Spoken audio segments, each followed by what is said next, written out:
Kamu mau nikahin anak saya pakai modal dengkul? Bayangin, kamu baru saja resmi sah jadi pasangan suami istri. Energi lagi semangat-semangatnya buat menata masa depan. Tapi tiba-tiba, di acara kumpul keluarga besar, mertua kamu nyeletuk di depan banyak orang. Kalau mereka malu lihat kalian masih naik motor atau tinggal di kontrakan sederhana. Hook ini bukan cuma cerita fiktif, tapi realita pahit yang dialami banyak banget pasangan muda di Indonesia. Di mana rasa cinta ke pasangan tiba-tiba terbentur sama tembok besar bernama gengsi orang tua. Ada semacam tekanan gak tertulis kalau kesuksesan anak itu adalah rapor buat mertua di depan teman-temannya. Jadi, kalau si anak atau menantu kelihatan hidupnya biasa saja, mertua merasa gagal. Atau lebih parah lagi, mereka merasa harga dirinya jatuh di depan pergaulan mereka. Masalahnya, yang dipaksa buat tampil wah itu kamu. Yang disuruh ambil cicilan mobil, biar kalau pulang kampung kelihatan mentereng itu kamu. Tapi mertua sering lupa, kalau yang bakal megap-megap bayar cicilan tiap bulan, ya dompet kamu sendiri, bukan mereka.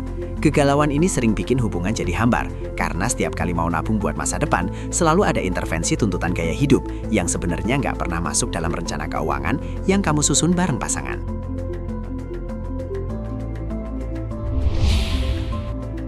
Kalau kita bedah pakai logika sederhana, fenomena ini persis kayak orang tua yang maksa bikin hajatan nikahan super mewah, sampai berhutang kemana-mana, cuma demi pujian tamu yang datang cuma buat numpang makan. Orang tua sering banget menganggap keberhasilan menantu itu sebagai trofi atau piala yang bisa dipamerin di grup WhatsApp atau saat arisan, tanpa mau tahu gimana kondisi asli di balik layar rumah tangga kalian.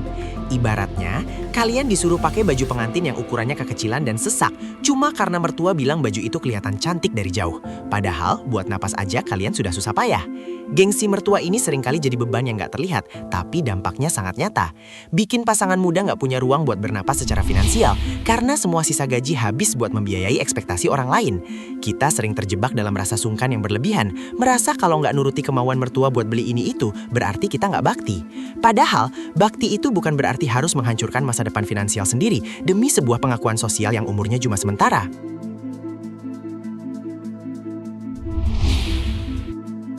Secara struktural, tekanan ini sebenarnya adalah bibit dari munculnya generasi sandwich yang baru, di mana kamu nggak cuma membiayai kebutuhan pokok orang tua, tapi juga membiayai topeng mereka. Logika yang harus kita pahami adalah, kalau kamu terus-terusan mengalah dan mengikuti arus gengsi mertua, kamu sebenarnya lagi menunda kemandirian finansial kamu sendiri selama bertahun-tahun.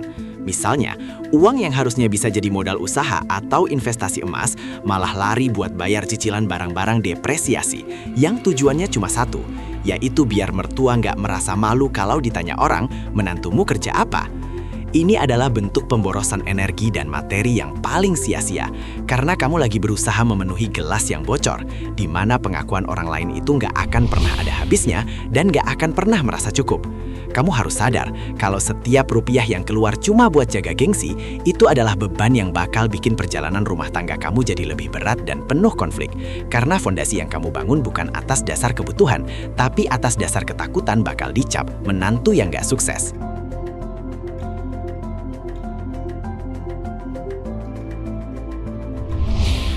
Kita perlu bicara jujur soal satu hal yang sering jadi jebakan maut dalam rumah tangga, yaitu momen di mana kamu merasa nggak enak hati mau nolak karena merasa punya utang budi.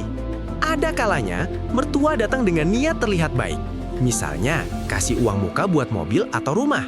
Tapi ternyata ada syarat nggak tertulis di belakangnya. Kalau kamu harus hidup sesuai dengan standar yang mereka tentukan. Inilah yang saya sebut sebagai barang hibah berbisa, di mana setiap rupiah yang diberikan itu sebenarnya adalah alat kontrol untuk mendikte gimana cara kamu dan pasangan menjalankan hidup.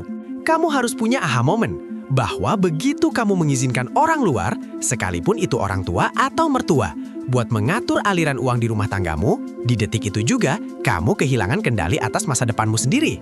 Rumah tangga itu ibarat sebuah kapal, dan cuma boleh ada satu kapten serta satu mualim, yaitu kamu dan pasanganmu. Kalau mertua ikut pegang kemudi, cuma karena mereka merasa lebih senior atau merasa sudah investasi di hidup kalian, ya jangan kaget kalau kapal kalian nggak pernah sampai ke pelabuhan tujuan, karena arahnya selalu berubah sesuai selera mereka.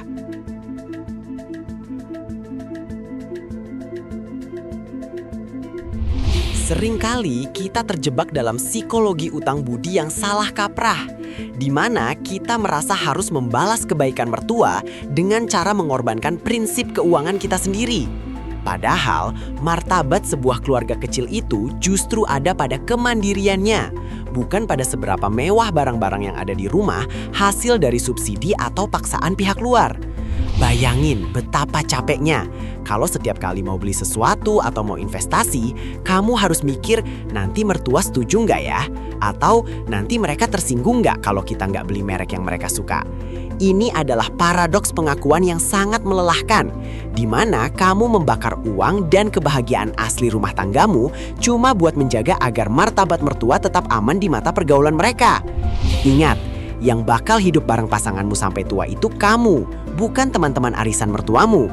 Jadi, kenapa kamu harus memprioritaskan perasaan orang-orang yang bahkan gak bakal tahu kalau kamu lagi pusing 7 keliling mikirin cara nutup tagihan di akhir bulan?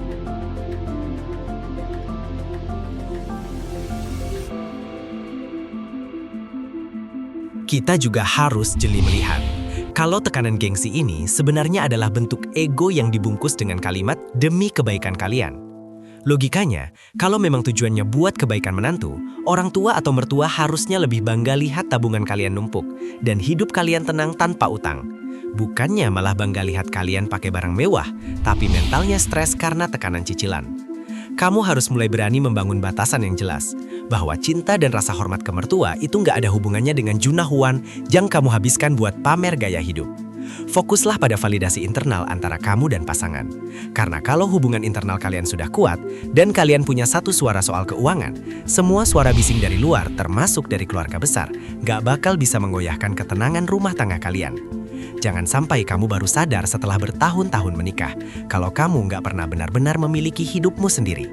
Karena semuanya habis cuma buat jadi pajangan di panggung sandiwara orang lain.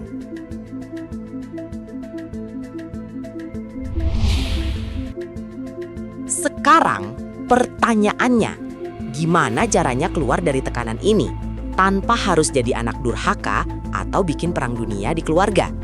Kuncinya ada pada satu hal yang sering kita hindari karena takut konflik, yaitu transparansi dan komunikasi yang satu suara antara kamu dan pasangan. Kamu dan pasangan harus duduk bareng, hitung angka secara jujur di atas kertas, dan sepakat bahwa batas kemampuan kalian adalah di titik A, bukan di titik B yang dipaksakan mertua. Logika biaya transparansi ini penting, karena kalau kamu dan pasangan gak punya satu visi, mertua bakal dengan mudah masuk dan memecah belah keputusan kalian pakai celah rasa gak enak tadi. Kamu harus sadar bahwa memberikan pemahaman ke mertua soal kondisi keuangan yang sebenarnya itu jauh lebih baik daripada pura-pura mampu, tapi ujungnya kalian berdua yang saling menyalahkan di belakang.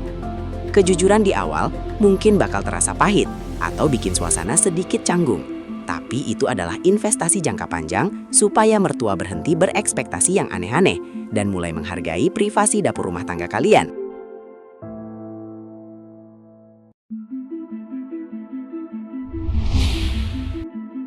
Langkah selanjutnya adalah melatih otot mental buat mempraktikkan strategi tega demi selamat.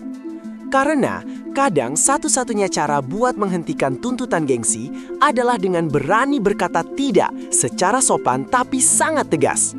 Kamu harus punya prinsip bahwa lebih baik mertua sedikit kecewa sekarang karena kamu nolak beli mobil mewah, daripada mereka kecewa di masa depan karena rumah tangga kamu hancur berantakan gara-gara utang yang numpuk.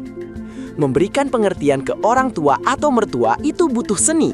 Sampaikan bahwa kalian punya tujuan yang lebih besar. Misalnya, lagi fokus buat tabungan pendidikan cucu atau persiapan dana darurat, biar nanti nggak merepotkan keluarga besar kalau ada apa-apa.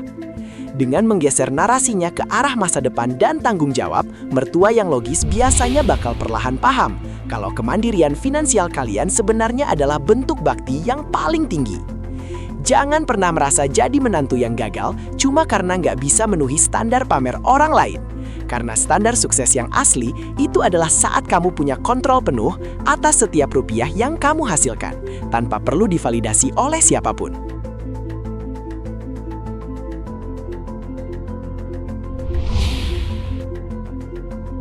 Akhirnya, kita harus punya definisi baru tentang apa itu bakti yang cerdas, yaitu memastikan bahwa rumah tangga kita berdiri tegak di atas kaki sendiri, tanpa jadi beban buat orang tua di masa tua mereka nanti. Bakti itu bukan dengan membelikan mertua kebanggaan semu lewat barang-barang konsumtif yang dipaksakan, tapi dengan menunjukkan kalau kalian adalah pasangan yang bijaksana dalam mengelola amanah keuangan. Bayangin betapa tenangnya hati orang tua kalau mereka tahu anaknya hidup berkecukupan secara asli, punya tabungan yang aman, dan gak pernah pusing dikejar-kejar penagih utang. Itu jauh lebih membahagiakan daripada sekadar lihat kalian pulang kampung pakai mobil sewaan atau hasil kredit macet. Jadi, berhenti jadi budak ekspektasi mertua, dan mulailah jadi arsitek buat masa depan finansial kalian sendiri. Ingat, yang bakal menjalani hari demi hari dalam rumah tangga itu adalah kalian berdua. Jadi pastikan keputusan yang diambil adalah yang paling sehat buat mental dan dompet kalian, bukan cuma buat menyenangkan mata orang-orang yang cuma melihat kalian sesekali saja.